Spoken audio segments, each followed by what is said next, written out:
საქართველოში მოქმედი რეგულაციებით სავალდებულო პერიოდულ ინსპექტირებას მხოლოდ მომატებული საფრთხის შემცველი დიდი ზომის ატრაქციონები ექვემდებარება. არსებული ხისტი კრიტერიუმების მიხედვით ტექნიკური შემოწმება სავალდებულოა მხოლოდ იმ დანადგარებისთვის, რომელთა სიმაღლე 7 მეტრს, ხოლო სიგანე 3.5 მეტრს აჭარბობს, მაგალითად ასეთია ეშმაკის ბორბალი. ამ სტანდარტების გამო ქვეყნის მასშტაბით ინსპექტირებას მხოლოდ დაახლოებით 40-45 მსხვილი ატრაქციონი გადის. სპეციალისტების განმარტებით კი სტატისტიკა აჩვენებს, რომ უბედური შემთხვევების უმრავლესობა სწორედ ისეთი მცირე ზომის ატრაქციონებსა და სკვერებში განთავსებულ სათამაშო მოედნებზე ხდება, რომლებიც კონტროლის მიღმაა დარჩენილი. ის პასუხისმგებლობაშია ზედამხედველობა და რა მექანიზმები შეიძლება გამოიყენებოდეს საზოგადოებრივი სივრცეების პერიოდული მონიტორინგისთვის. თემაზე საუბარს სანდრო შელიასთან CA International-ის გენერალურ დირექტორთან ერთად ვაგრძელებთ, რომელიც ჩვენი შემდეგი სტუმარია. ბატონო სანდრო, მოგესალმებით. მადლობა, რომ ხართ ჩვენი სტუმარი.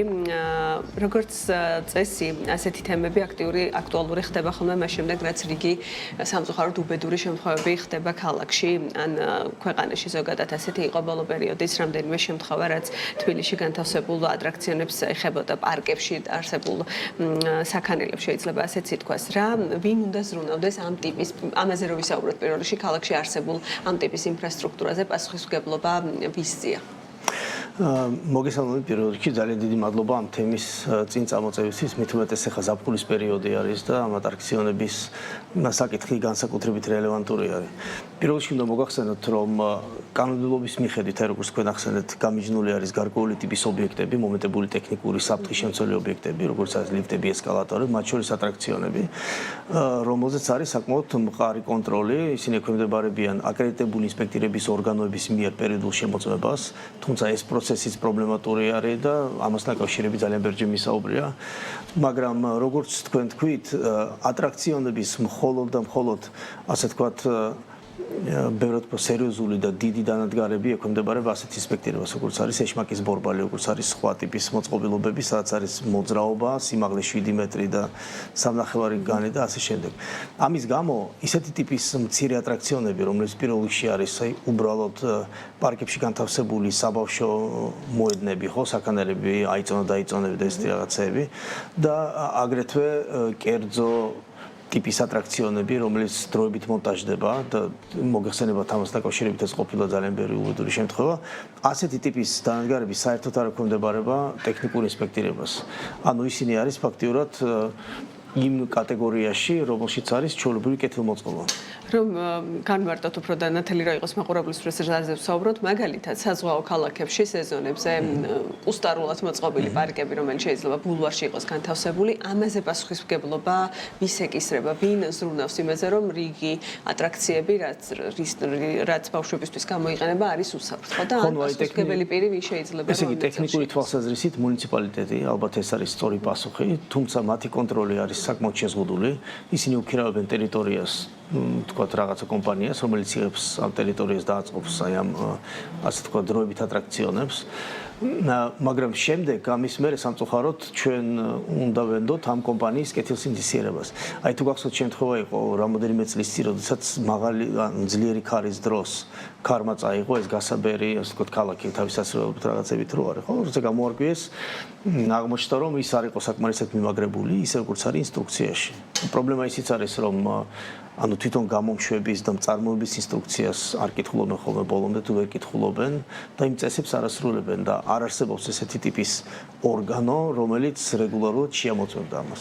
გასაგებია, რომ ეს ხდება უბედური შემთხვევა, ანუ აღიზრება სისხლის სამართლის საქმე და ასე შემდეგ და ვიღაცა აგებს პასუხს, მაგრამ მთავარი ხო ეს არ არის, მთავარი არის პრევენცია ამ ყველაფრის. და პრევენციისთვის საჭირო არის პერიოდული შემოწმება და კონტროლი. დღესდღეობით თქვით, რომ ადგილობრივი მუნიციპალიტეტი ესე პასუხისმგებელი, თუმცა მონიტორინგსაც თავად მისი უწყებები და ორგანოები ახორციელებენ თუ დამატებითი კომპანიები არსებობს ბაზარზე? ამ ტიპის ობიექტებზე არ ხორციელდება საერთოდ არანაირი ტიპის მონიტორინგი. როგორც მოგახსენეთ, მონიტორინგის ტიპი არის ინსპექტირება მომეტებული ტექნიკური საფრთხის შემცველი ობიექტების, რომელიც ხორციელდება ჩვენნაირი კომპანიების მიერ, აკრედიტებული კომპანიების მიერ და იქ კანონით არის გაწერილი რა ტიპის ობიექტები ექვემდებარება ამ ტიპის ინსპექტირებას. და თითქმის არც ერთი ატრაქციონი, რაც ჩვენ ახლა ვსაუბრობთ, სადაც იყო უბედური შემთხვევები, არ შედის ამ დანადგარების ნუსხაში.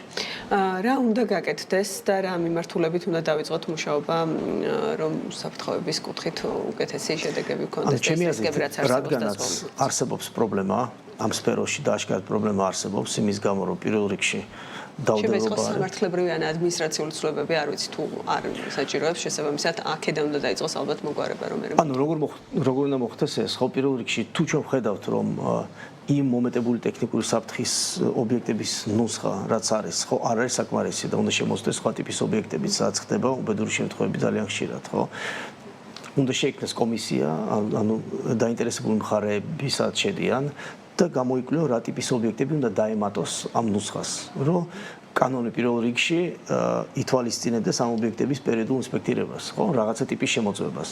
უნდა დადგინდეს რა ტიპის ობიექტები უნდა იყოს ეს. ან მაგალითად შეიძლება თქვა აიწონა დაიწონას, არ ჭირდება პერიოდული ინსპექტირება და უბრალოდ ჩვეულებრივი ნორმალური მოვლაპატრონობა უნდა, ხო? მაგალითად თქვა რაღაცა საქანელას, რომელსაც გასაქანია იქ შეიძლება რაღაცა ჩამოწყდეს, შეიძლება რაღაცას მოხდეს და ასე შემდეგ. შეიძლება იყოს მარტო 7 მეტრიანი და განისამნახევარი და იყოს რაღაცა სხვა ზონა. და შესაბამისად სხვა ტიპის ატრაქციები, ახლა ბათუმშიც ნახავთ მაგალითად ძალიან ბევრი ატრაქციონი არის უბრალოდ პატარა ზომის, წარმოგიდგენთ 7 მეტრი რამხელა სიმაღლეა, ხო?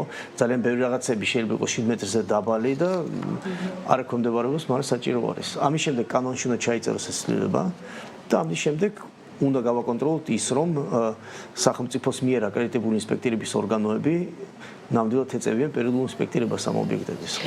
იმ ჩამონათვალს, რასაც საუბრობთ, თუნდაც 7 მეტრიანს და 3.5-იანს, რამდენად მათი მონიტორინგი რამდენად ხშირად და სრულფასოვნად ხდება და ამ ნაწილშიც რამდენად ხო, კანონი განსაზღვრავს ამას, მათი მონიტორინგი ასე თუ ისე ხორციელდება ხარისხიანად, იმიტომ რომ ანუ უბრალოდ უნდა განსაზღვროთ რა ჩვენ მაყურებელმა რომ იცოდეს აი რაზეა საუბარი, ხო?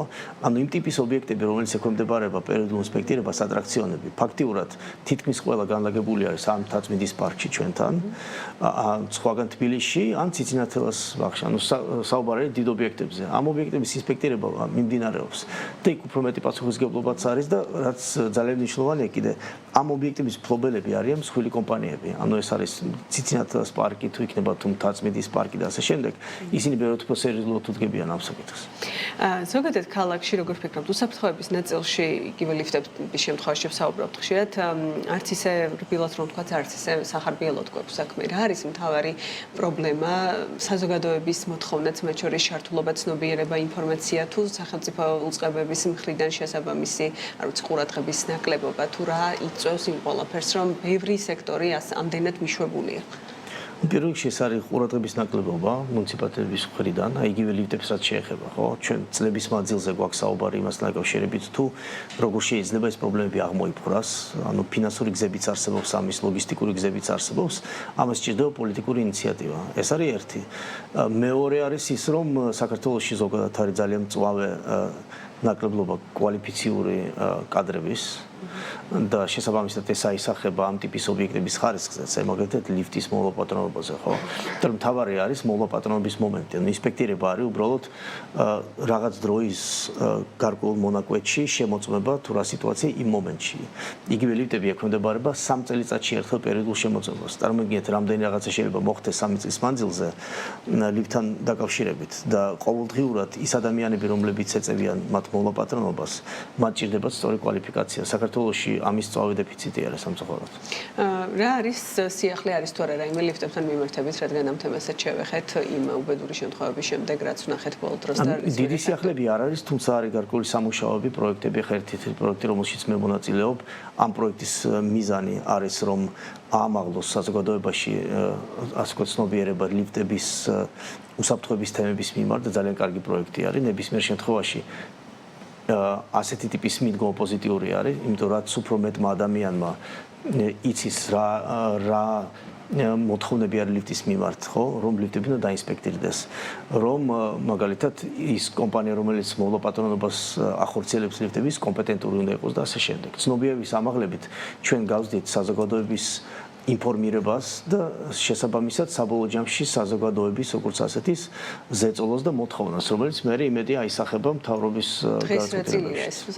ზეწოლა და საზოგადოების ჩართულობა და ინფორმირებულობა დაახლოებით რა ეტაპზე ვარ, თუნდაც ლიფტებთან მიმართებით, რა რაოდენობაზე ხდება ინსპექტირება, რა იცვლება ბოლო პერიოდის განმავლობაში, ან თუ გვაქვს რაიმე მონაცემები, თუნდაც რაღაც შეიძლება არ იყოს ზუსტი, მაგრამ დაახლოებით ის სად რა ტიპის პრობლემა ინსპექტირება, იცით რა, იგივე პრობლემა რაც არსებობდა წლების მანძილზე, იგივე პრობლემასთან გვაქვს საქმე. ეს პრობლემა არის რა კი არის აკრედიტებული ინსპექტორების ორგანოები, კომპანიები, რომლებიც ახორციელებენ ინსპექტირებას, მაგრამ სამწუხაროდ არ ინსპექტირდება საერთოდ ძალიან დიდი ნაწილი ამ ლიფტების და რომელიც ყველაზე უფრო სარისკოა, ეს არის ძველი ლიფტები ძველ корпуსებში.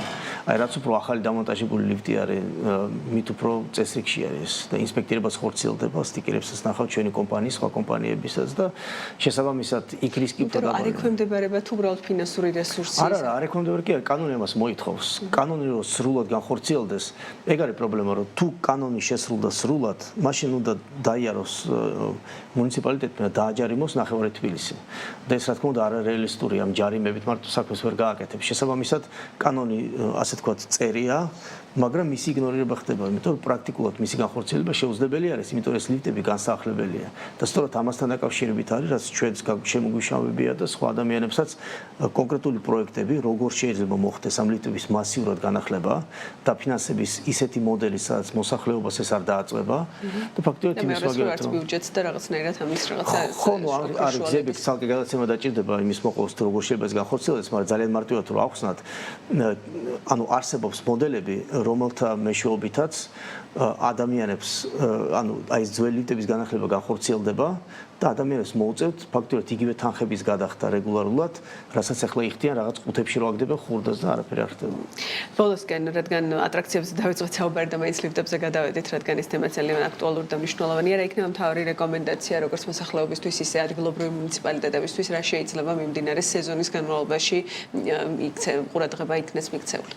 ხო, პირველ რიგში შეგვირჩევა მოსახლეობისთვის იქნებოდა რომ მანამ სამ გამოიყენებთ რაღაცა ტიპის ატრაქციონს და თქვენ ბავშვებს დასვოთ სადღაც ანუ შეხედეთ კარგად გამოიკვლიოთ ანუ საერთოდ გაიგეთ ვინ არის კომპანია ვინც ამაზე პასუხისმგებელი თუ რაღაცა საჭიროდ გამოიყურება არ შეგსხვეთ არ მოგერიდოთ დასვით აუცილებლად კითხვები და ნუ პირველ რიგში ჩვენი ოჯახის უსაფრთხოება ჩვენ ხელში არის და სამწუხაროდ როდესაც არ გვაქვს იმის გარანტია რომ სახელმწიფო ამაში გაგვიწევს გარანტიას ჩვენ თვითონ უნდა მივხედოთ ჩვენ ოჯახებს და ჩვენ ბავშვებს რაც შეეხება მუნიციპალიტეტებს ანუ პირდაპირ თხოვნა იქნებოდა ის რომ განიხილონ და მუნიციპალიტეტებმა სწავლოს რომ განიხილონ ის საკითხი რომ შემუშავდეს კანონმდებლობაში ცვლილებები რომლის მიხედვითაც მოხდება ამ ტიპის ობიექტების შემოწმება ობიექტურად. ძალიან დიდი მადლობა ბატონო სანდრო თქვენი ინტერვიუსთვის და პასუხებისთვის. სანდრო შელია CI International-ის გენერალური დირექტორი, გსტუმრობდა საქმიანი დილის სტუდიაში.